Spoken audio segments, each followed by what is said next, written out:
All right, so I'm going to talk about really quick about my version of my understanding of the version of holding mitts. The way it was introduced to me, especially was set by Sensei Benny, is that it's the purpose of the focus mitts is for the person holding the mitts to focus, not for the person hitting them, because that's the easy part. The hard part is listening part. So we have a little ritual that we do, and we were just talking about that with Van about how everything we do or we should do should have character and competency in the techniques. That we teach character, we teach competency at the same time. Doesn't matter what it is we do, okay. So one thing is when we do mitts. So if you're holding the mitts for your son, so you being a service to him. So you're gonna make sure he got his gloves on. Go ahead. So notice he's gonna go and put his gloves on for the partner. And again, we should do this really quickly in the classes, which I think is so valuable. Okay, so he's gonna make sure the partner is all set to go. Puts the gloves on. Then he goes and grabs his mitts. All right, so we're gonna work on what we call boxing combinations 1 through 9, and I'm sure everybody can do their own combination. But here's a couple things. One, so come on forward, you can go to fighting stance. You do not, the person holding the mitts, if the mitts are up, I'm hitting him. It's not, you don't want to go, okay, let's talk about, this is not a time to talk. So that way mentally, you get yourself prepared that if I see a target, I'm hitting it. We don't discuss things once the target is open. So he comes closer, he's gonna do boxing combination number 1. Boxing combination number 1. He's gonna wait for him to say, yes, I know what we're talking about. He's gonna bring it up and he's gonna do singles. He's gonna go jab, cross, hook, then we drop it. There you go, we drop it down, you back up. There you go, because now we're safe. I see a lot of times where people hold them down, keep your hands up, and they're like this. We're talking like this. This is a horrible kind of a distance thing to be talking. This is not a conversation level.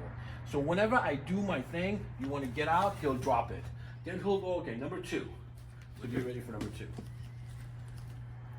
Jab, cross, hook. We're going to weave, hook, cross, hook. So one more time, do the hook again.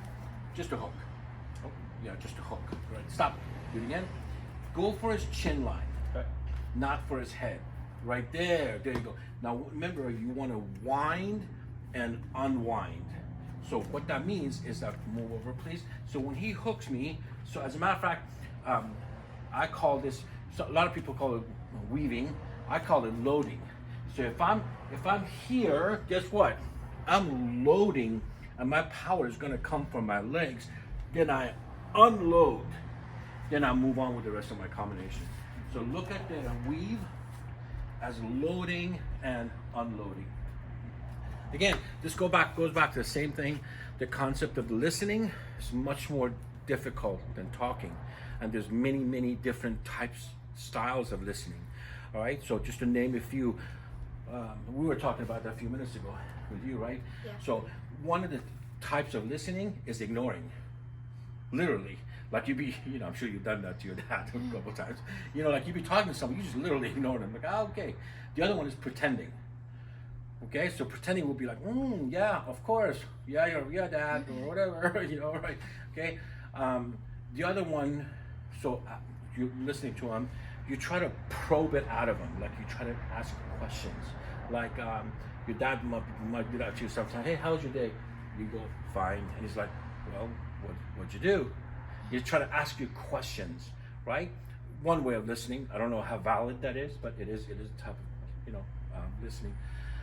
The other one is you read your own home movies to them. So I might ask you, hey, how was your day today? Say you did something. This morning I had breakfast. You're like, oh my God, when I was your age, I used to always have breakfast the same way. See, I try to make it my own story, right? To bring it, which is not the best. So the thing we want to develop, and this is, again, ties in with the idea of the focus mitts.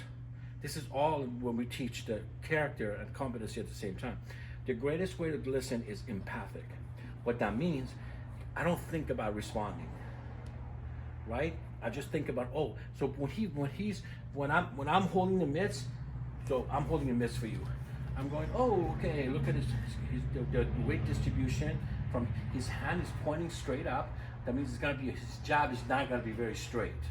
You know what I mean? So I'm sizing up your body and the way you are, right? So I'm all about thinking about you, not if I'm, you know what I mean? So that's called empathic listening. Again, a great drill to educate the students to hold the mitts, and the protocol of doing it. So now we're done. So what do? He puts the focus mitts. He doesn't bend over. He's bend his knees. Put him down. He's going to take a glove off. Good. There you go. And obviously we switch. Anyway, so hope you like that drill.